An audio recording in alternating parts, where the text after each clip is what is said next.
What up, world? Coming to you with another episode from the Blunt Talk Sports Podcast, Wildcard Weekend Reaction Edition, Steelers versus Ravens. Like I said, if you're a Steelers fan, definitely not a game that you were anticipating or hoping to see, but kind of in the same mode for the past 5 weeks if you're the Steelers.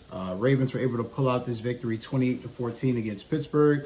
A lot of things to dive into in this game, a lot to unpack. But as always, like, share, and subscribe. It helps the channel. You can check the show out on Apple Podcasts, Spotify, Substack, Podbean, and as well as on Trovo.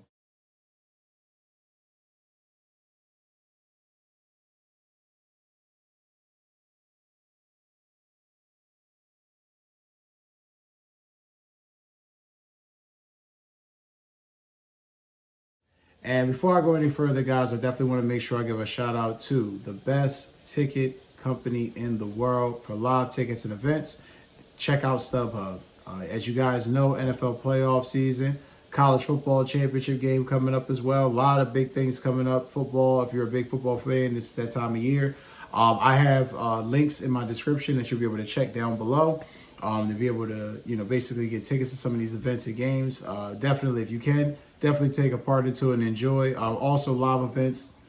Kendrick Lamar and SZA coming up. A lot of different events coming up. So if you guys get a chance, definitely check out the descriptive links in this episode. You'll be able to check out StubHub links to get the best events that you want to get to, or events that's local within your area. As always, StubHub, best place for live events, tickets, and shows.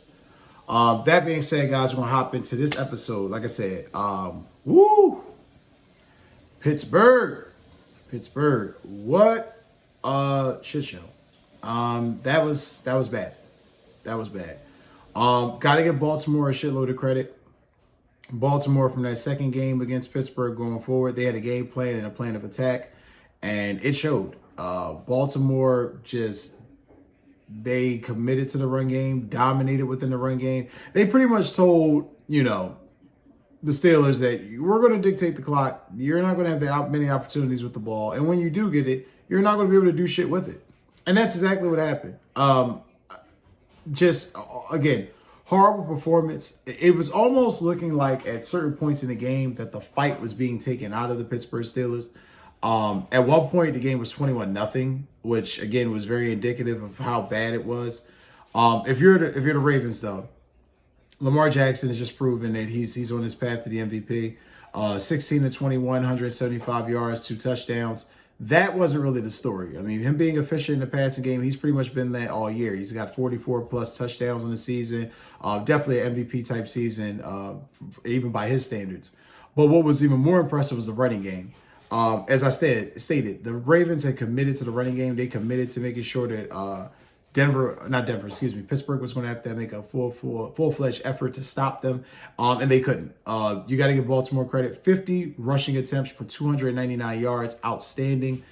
Derrick Henry, 26 for 186, 2 touchdowns. Lamar Jackson had 15 carries for 81 yards. You had some other guys getting on the action, of course, Justice Hill, Steven Sims, Mark Andrews on a couple plays, but the concerted effort was, we're going to run the ball. We're going to throw when we need to, and they're going to have to stop us. And Pittsburgh just couldn't. And this is a testament to the Ravens' offense. And when the Ravens have made their mind up on what they're going to do as far as a plan of attack, especially running the football this time of year, something they definitely need to do to play late in the season and could possibly contend for a Super Bowl, this is definitely the recipe. Todd Monken wasn't fucking around, and I got to give him credit for that. The defense definitely still left a little bit to be desired. Didn't like how they played late. Some of that pass coverage late in the game was pretty shitty. 2 deep shots. And really, realistically speaking, if they don't give up those 2 deep shots, those 2 touchdowns, this game is possibly ending 35-0, maybe, 41-0 or 38-0, so got to give Denver a lot of, I keep saying Denver. It's because the game's on right now, and I'm checking the game too, guys, but got to give Pittsburgh credit as well, because like I said, they definitely tried to stay in it, but no fight for the first 2.5 quarters. Also, looking at the defensive stats from Baltimore, you had 4 sacks.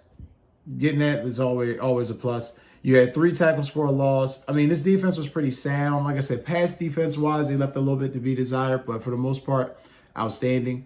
And the Pittsburgh Steelers.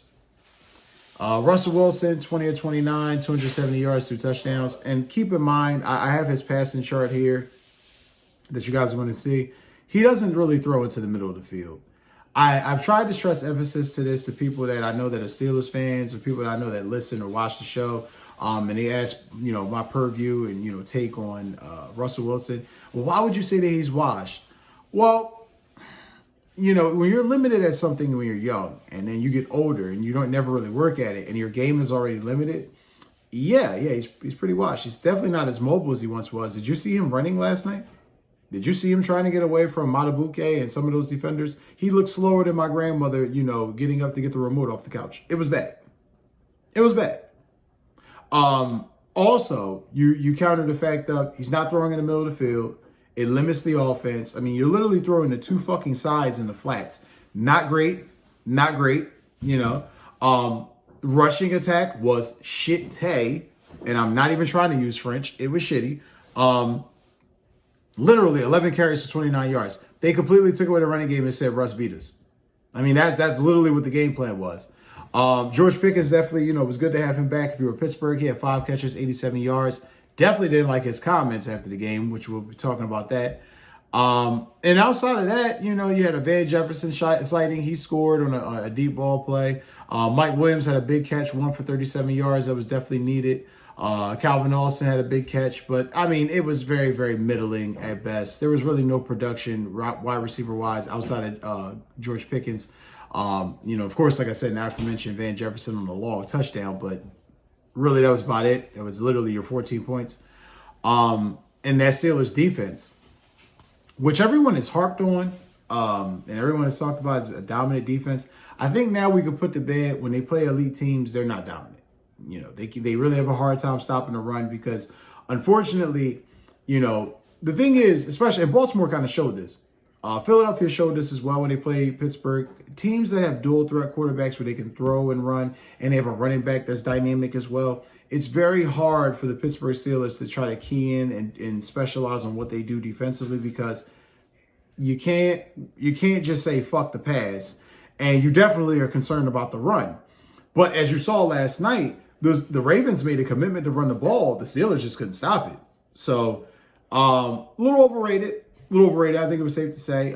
They got away with playing some bad teams and playing some games that they shouldn't have won, and they won. They got to 10 wins again, made the playoffs, another winning season, but a lot of questions. I mean, listen, your quarterback is limited. I know Russ, you guys will see here his quotes about wanting to come back and play for the city, and this place is special, and he thrived here, and I understand.